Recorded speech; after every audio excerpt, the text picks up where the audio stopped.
بسم الله الرحمن الرحيم.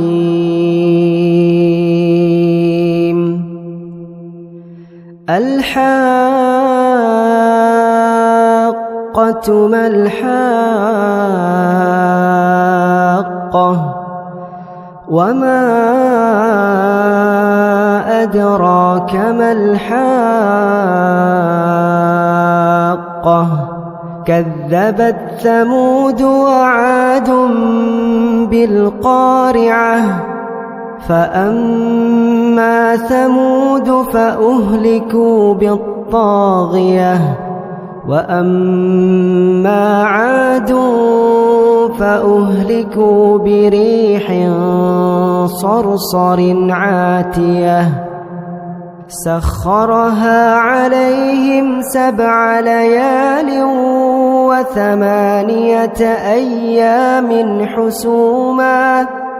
فترى القوم فيها صرعا كأنهم أعجاز نخل خاوية فهل ترى لهم من باقية وجاء فرعون ومن قبله والمؤتفكات بالخاطئة فعصوا رسول ربهم فأخذهم أخذة رابية إنا لما طغى الماء حملناكم في الجارية لنجعلها لكم تذكرة وتعيها أذن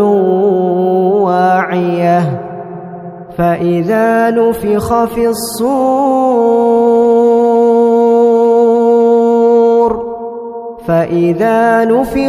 الصور نفخة واحدة وحملت الأرض والجبال فدكتا دكة واحدة فيومئذ وقعت الواقعة وانشقت السماء فهي يومئذ واهية والملك على أرجائها ويحمل عرش ربك فوقهم يومئذ 8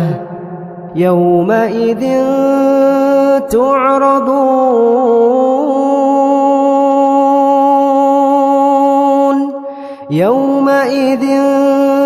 تعرضون لا تخفى منكم خافية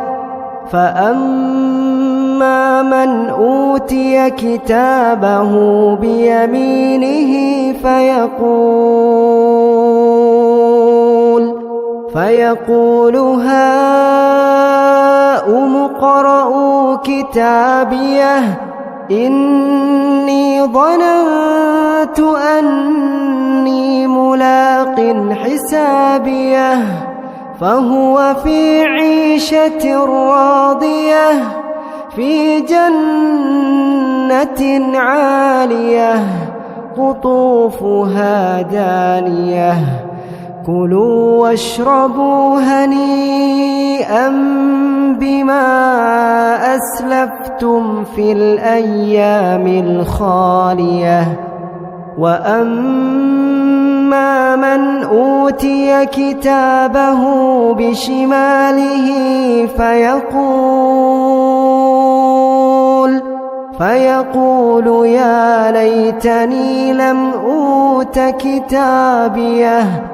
ولم أدر ما حسابيه يا ليتها كانت القاضية ما أغنى عني ماليه هلك عني سلطانيه خذوه فغلوه خذوه فغلوه ثم الجحيم صلوه ثم في سلسلة ذرعها 70 ذراعا فاسلكوه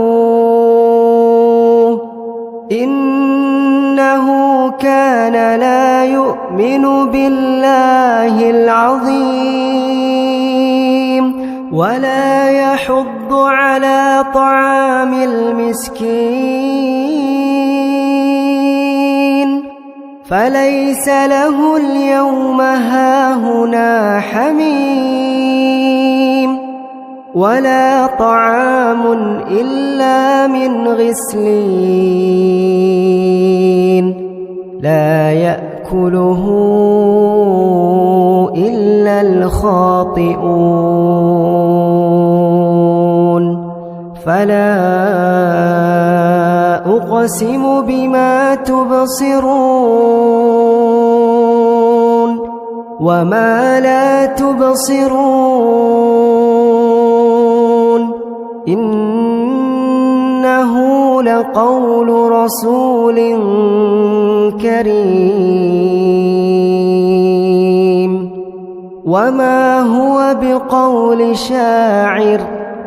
قليلا ما تؤمنون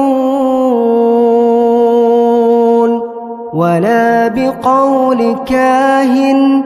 قليلا ما تذكرون تنزيل من رب العالمين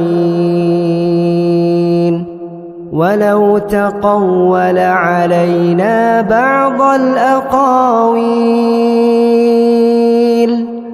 لأخذنا منه باليمين